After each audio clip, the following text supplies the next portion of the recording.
end, there's this scene where Alu is lying there, dead, and there's a speech made. And the speech goes on for a bit and says all these wonderful things about him. At one point, when the speech stops, Alu gets up and protests because the speech is too short. These sorts of speeches are usually made for an obituary or something like that. I'm happy to be alive to listen to this speech. But there is a Bangla saying, which I know there are many Bangladeshis here. It goes something like, "Apnake dhonnobad diye lojja debo na." I will not embarrass you by thanking you. It is a very Bangla thing to do. And when there are so many people that one needs to thank, and particularly when one doesn't know who did what and how, quite frankly, I'm here now because of what all of you have collectively done. And I was a small part of the change, but it was this that made it happen for me. The most rewarding thing, perhaps, of this is the fact that we demonstrated people power. We demonstrated that regardless of how powerful a regime is, how repressive it is possible to resist. And I think that is the message, perhaps, that we need to take across. I'm here today. I mean, we mentioned Renama, Saidia, my family, immediate family, and the much bigger family. And we mustn't forget the people in Bangladesh, because while people here did a lot, it was much more dangerous for the people in Bangladesh to be doing so. It was much more dangerous for them to speak out. It was much more dangerous for them to be associated with me. Even now, there are people who feel that way, who have empathy, who feel angry about what has happened, who want to reach out, but are worried because of what might happen to them, what might happen to their families, and the consequences for them is much more severe. The people in Kiraniganj themselves, people I've left behind, many of them are as deserving, many of them should not have been there in the first place, but they're forgotten people to a large extent. And I think this is a time to reflect upon those people who do not have supporters like you to campaign for them, but their need is just as much.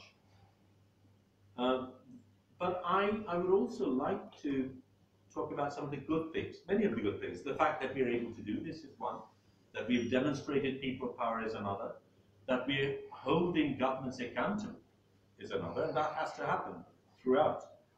I'm here. It was the reason he didn't know until 48 hours ago is because, in fact, we didn't know if I would be allowed on that plane. There's no restrictions on my bail conditions, but not, as you realize, not everything works on the basis of the script.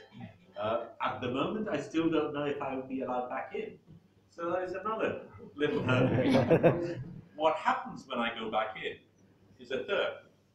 And I say this because if we analyze what has happened, we need to also calculate and rationalize how this happens. One of the things that repressive governments do is to thrive on the knowledge that fear is contagious.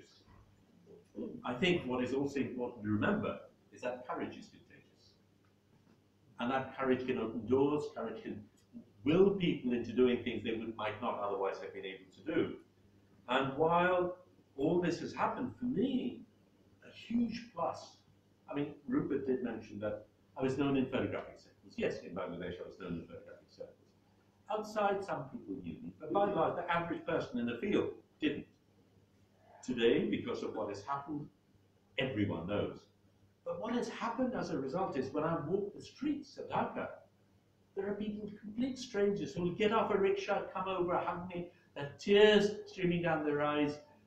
They feel that I have, and I don't say it for myself alone, I think there are many people, we collectively have given a voice to people who do not otherwise have a voice, who feel that they need to resist, but are scared. And I think what we've been able to give them is courage.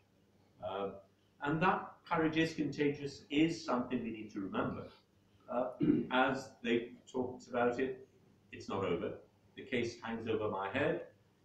They have not framed the charges yet. It's taken them 6 months. They're still trying to find something I'm guilty of.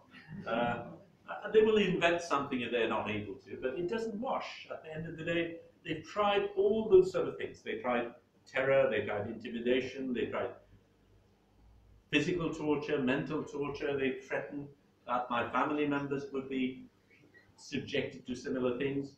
And they tried many, many things along the way. Not one of them worked. At the end, what they'd hoped was, having gone through this, when I came out, I would be quiet. That has not worked. And that is something I want to share with you, because it's not just me being quiet, it's about all of us not being quiet. And I think that is the position we need to take. We need to tell people who usurp our rights that this is not something we will tolerate. And people, I mean, I was interviewed by Channel 4 yesterday, and Alex was asking me, you're saying this, you said that in Al Jazeera, and this is what happened, you're saying it now, we will air it, what's going to happen next?